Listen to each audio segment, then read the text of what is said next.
Semicolon पूरा हमने उसको पढ़ा है। और उस प्रकरण पर अपने राकेश चौहान जी हैं जो अध्यक्ष हैं होटल और रेस्टोरेंट ओनर्स एसोसिएशन के, उन्होंने आज हमें सभी प्रभावित लोग यहाँ पे बैठे हुए हैं।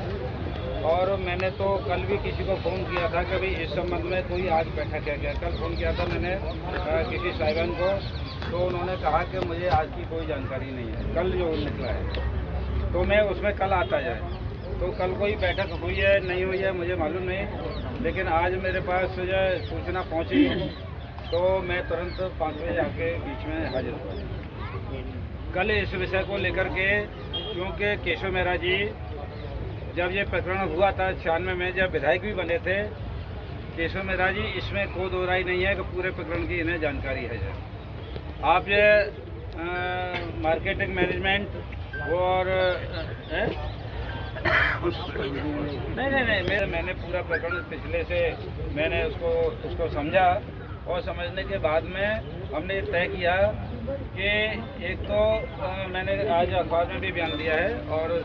टीवी चैनलों में बयान दिया है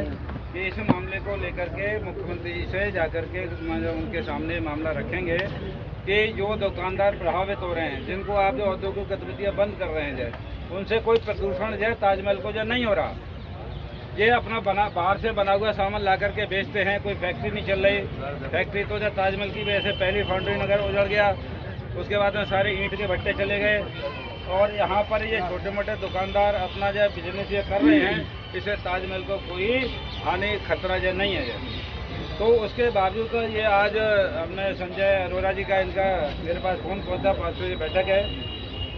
तो साथियों, इसमें सबसे पहली बात तो ये है कि प्रकरण हम सबको जो मालूम है उसको दोहराने की आवश्यकता नहीं है। सब लोग पीड़ित हैं और आज सब लोग खड़े नहीं हुए, तो ये बात सही है कि आप जो है इसका कोई आगे सॉल्यूशन निकलने वाला नहीं है।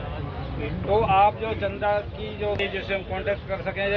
तो इस वजह से ये ज़रूरी है कि आज ही आप सब लोग अपने नाम चयनित करके कमेटी, माने केशव मेहरा जी अध्यक्षता में कमेटी आप जो आज ही बना दीजिए, और माननीय मुख्यमंत्री से जाकर के कल 1-2 दिन में कमेटी के कुछ लोग उनसे तो उसे बल मिलेगा। और मैं समझता हूँ कि कल भी बयान दिया है मैंने कि तथ्यों को परे रख करके ये सुप्रीम कोर्ट से आदेश हुआ है, और जो आप नाम ले रहे हैं जिनकी वजह से कल दुकानों को जो उनका जब काम जब देख रहे हैं, जब नाम लेना ठीक नहीं है, उनकी वजह से आज हम सब लोगों को ये झेलना पड़ा है। लेकिन कोई बात नहीं है, ये सब मतलब टेम्परेरी है, और हम जो लड़ाई लड़ेंगे हम आपके साथ हैं, केशव मेहरा जी साथ हैं, मैं भी आपके साथ एक लड़ाई में कमेटी के आप नाम दे दिए, चंदे का आप जो करना करें, और कमेटी बनने के बाद ही हम जब 10-11 लोगों की कमेटी माननीय मुख्यमंत्री से हमने 1-2 दिन में समय लेकर के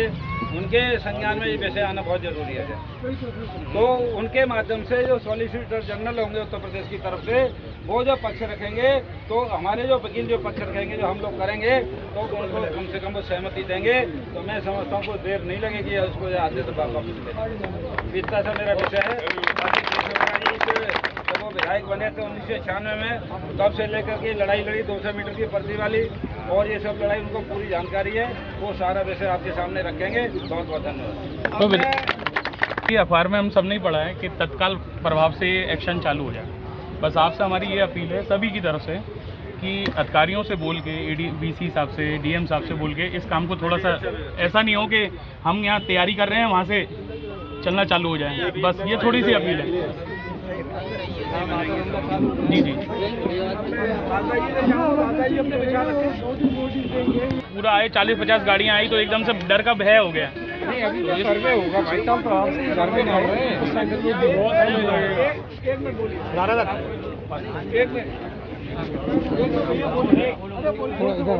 मैं एक बात अभी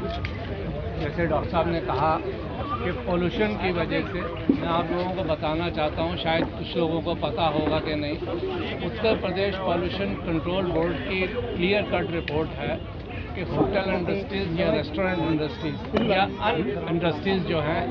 सिर्फ और सिर्फ 1% पॉल्यूशन क्रिएट करती हैं। कोई हम ऐसा पॉल्यूशन का काम नहीं करते हैं कि यहाँ के ताजमहल के आसपास के लोगों को व्यापार करने में कोई कठिनाई होती है। तो ये जो भी मिसकम्युनिकेशन या मिसगाइड वहाँ पर किया गया है, जैसे ही इस पर ये नोटिफिकेशन आया था सोशल मीडिया पे, मेरे माननीय केशव मेहरा जी से उसी वक्त मेरी चर्चा हुई, क्योंकि मेरे पास 2-3 पत्रकार बैठे हुए थे, कहने लगे आप बाइट दीजिए कि साहब इसमें क्या नुकसान होगा। तो मैंने कहा नुकसान ही नहीं कि आगरा की जो शान ताजमहल है, जहाँ पर छोटे छोटे कटरे बने हुए हैं, जो कि एक टूरिस्ट का अट्रैक्शन है, वो सबके सब बर्बाद हो जाएंगे, और जो ताजमहल के अंदर टूरिस्ट आता है उसका भी एक अट्रैक्शन ख़त्म हो जाएगा। तो ज़्यादा मुझे नॉलेज नहीं थी, तो मैंने माननीय केशव मेहरा जी के लिए उनको डायरेक्ट किया। मैंने कहा अगर फैक्ट्स के साथ आपको कोई बात करनी है तो माननीय केशव मेहरा जी से आप बात करिए। तो इन्होंने पूरी डिटेल्स पर बात बताई। मेरा कहना सिर्फ यही है कि हम अपने मतभेदों को बुलाकर,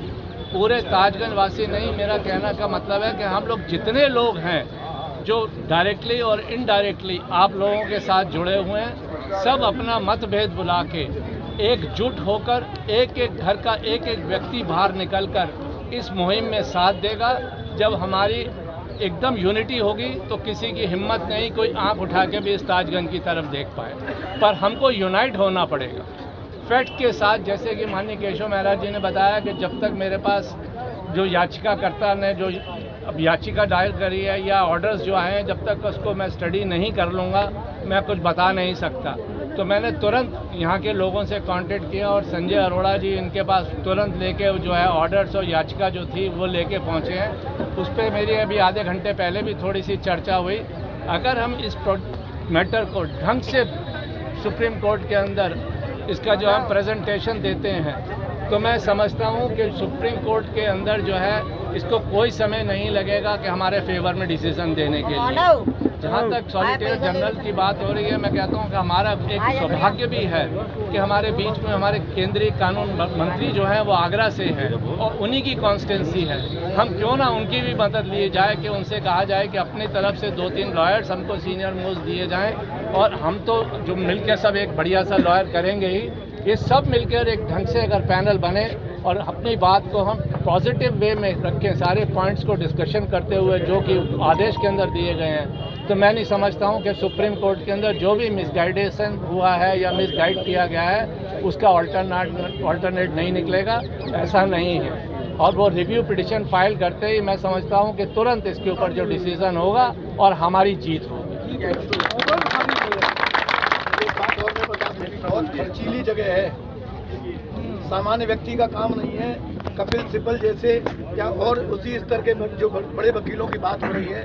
एक एक पेशी के 10-10 लाख रुपए लेते हैं, एक एक पेशी के, एक दिन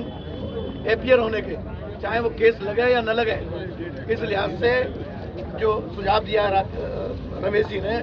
कि कानून मंत्री साहब से भी हम लोग बात करके उनसे भी आग्रह करें कि आप